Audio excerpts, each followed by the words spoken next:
Hey, what is up, guys? Welcome back to the brand new video on the goddamn internet. And today we're going to be talking about Tim Taylor again, but this time more information regarding them going out to that secret site within the desert, being blindfolded. Diana Pasulka and Garry Nolan went with Tim Taylor, and some interesting things happened. And we covered that in the video 2 days prior as well. Make sure to watch that because I don't know if YouTube is suppressing my shit because yeah, the both were one of my favorite really good videos. A lot of effort.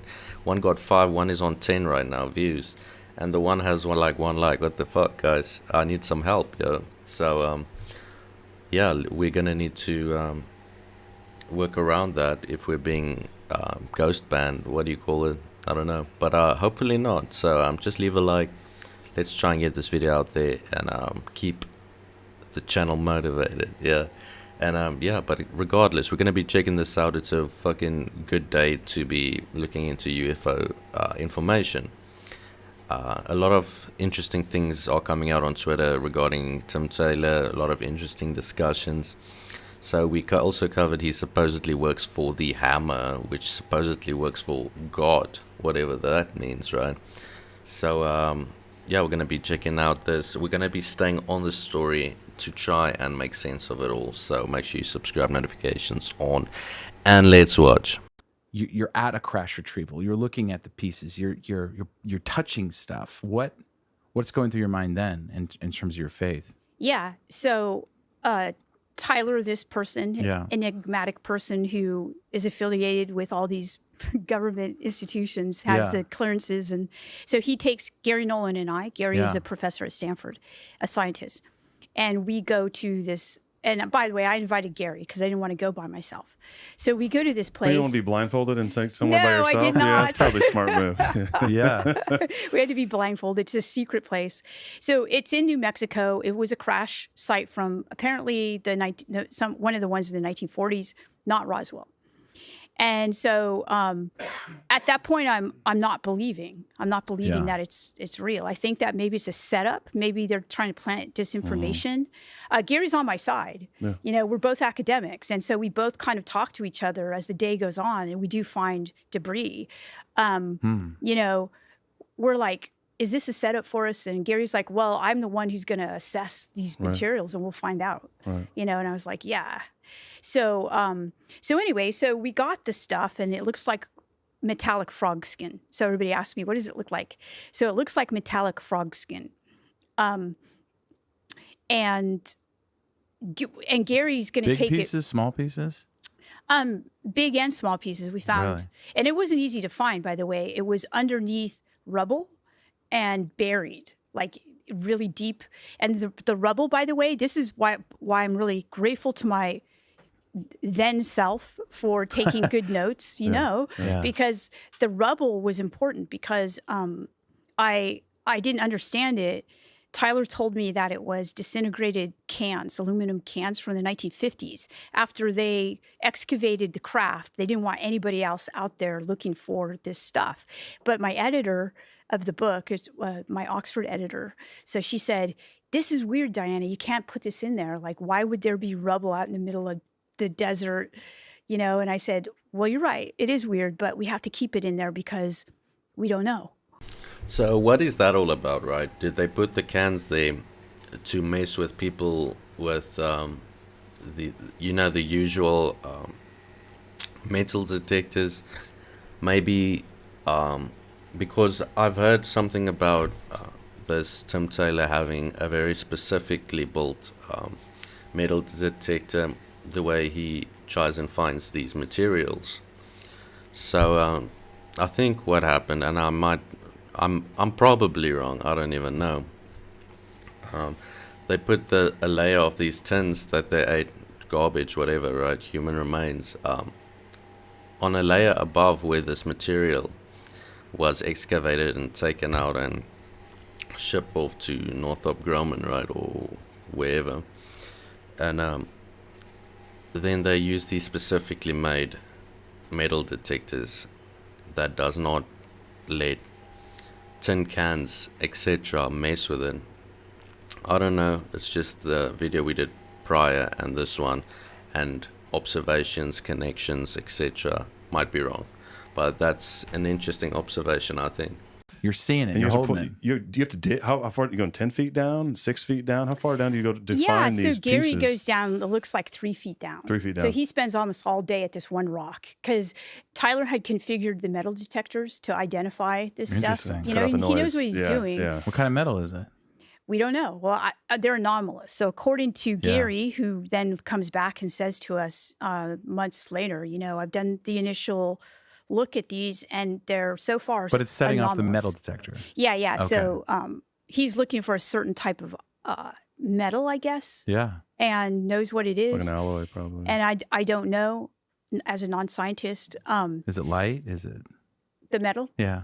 Yeah, it's super light. It's super light, Is it like- and it's What's the biggest piece that you guys found? So probably the biggest piece was probably like this big. Size of a Subway sandwich? Yeah. like bigger than a VHS. Yeah, bigger than a VHS. And then we found a bunch of small parts, and there were some other types of things too. A couple questions. What other type of things did you find out there besides, was it pieces of some other stuff? Yeah, no, it was apparently part of it, but it didn't look like the frog was skin. different. It So you're looked saying like something frog different. skin. You're saying it's wavy, it's got texture, or it just shines that way? It's wavy. It has texture, like bumpy, Yeah. you know, like frog skin has. And like if you took a frog and you took his skin off, that's Yeah. what it would look like. But it was Weird. metal looking and kind of dark metal. When did you do this again? This was in, let's see, probably 2017. Wow. So pretty recent. Yes. It's Yeah. still out there. And that busts your paradigm, right? Because you're at this point, you said you weren't really a believer. You were just sort of chasing Yeah. this I mean, narrative. yeah. And then well, you're I- like, I'm holding yeah. this. I knew that there was something there that was substantial, but I didn't believe it was what I was going to find out. Right. And also, part of it was the context, was that Tyler was bizarre. Like Yeah. he could go, he didn't have to go through TSA at the airport. You know, I mean, so many weird things about that guy. And so he told us what would happen to Gary once he got through the airport. So we had to take this stuff back, right? Yeah. And so I say, I'm not taking it. You know, Like, put it I'm in not your going to bag, take Gary. this. Yeah, I did. I said, you take it, Just Gary. give You're it to going to Tyler analyze Durden. it. Let him take And it through here. Yeah. And so Gary's like, I'll take it. I'll take it in my backpack. So Tyler said, okay, this is going to happen to you, Gary. You're going to get stopped. And don't worry, though, you'll get it. They're not going to, even if they find it, they're not going to know what it is and they don't care. But whatever, it's going to be tagged and flagged. And so you'll probably be known. And Gary's like, I don't care about that. And so, but he was sweating when he went through Yeah. the Really? airport. And they Yeah, it all stopped him? happened. And they Yeah, stopped it him all the same happened way? exactly. So Tyler sailed through. I go through TSA. Gary goes through TSA, gets stopped, you know. And I'm watching and I'm afraid for him, frankly. Yeah. And then I get out and Tyler's just hanging out there with his glass of water. And Tyler has some of the craft and Gary has some of the Gary craft. has all of it. Yeah. Okay. Why wouldn't Tyler carry it if he could just go through Yeah. TSA? He didn't. I have no idea. That's, I mean, Yeah. interesting. Yeah, Because he I just know, breezes yeah, through. Just take it with yeah. you, pal. Put it in your laptop Yeah. bag. Okay, so that's pretty crazy. Tim Taylor does not get checked by TSA. He just walks straight through. Garry Nolan was sweating like he was a fucking jug mule, and about to be arrested and thrown in the pits of hell, right? But no. Garry Nolan is fine. It all worked out. Tim Taylor apparently owns the world, guys. He's God himself. He's the Messiah, okay? Apparently, like this guy with his clearances, maybe he is a Rothschild, right? I don't even know what that means. Man of the West, the king. I don't even know. Is this a kingdom now? Anyway, so this is really interesting. Garry Nolan was sweating, but he was determined to take that shit home to analyze it. He was like, I don't care, you know, like an angry, curious person. I fucking love that. Love Garry Nolan. Really interesting character and like mindset, and I appreciate that.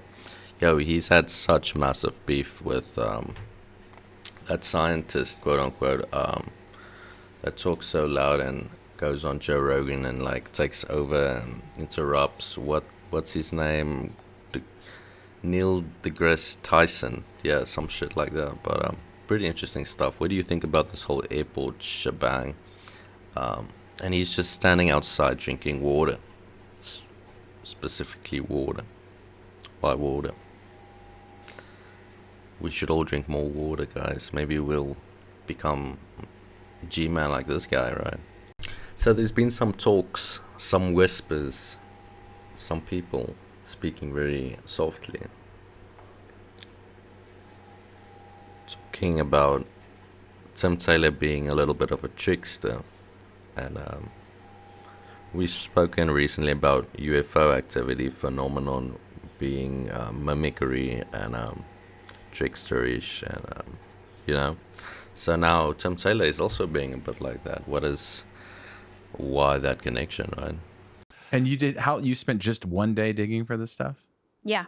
And you found the all whole of that? day. What is Garry? Yeah. What is Gary's conclusions then once he gets it back to the lab? So again, he at this point, and I checked this before I went on the Joe Rogan podcast. I checked it with Garry, so I texted him and say, "Okay, I'm going to go on Joe Rogan.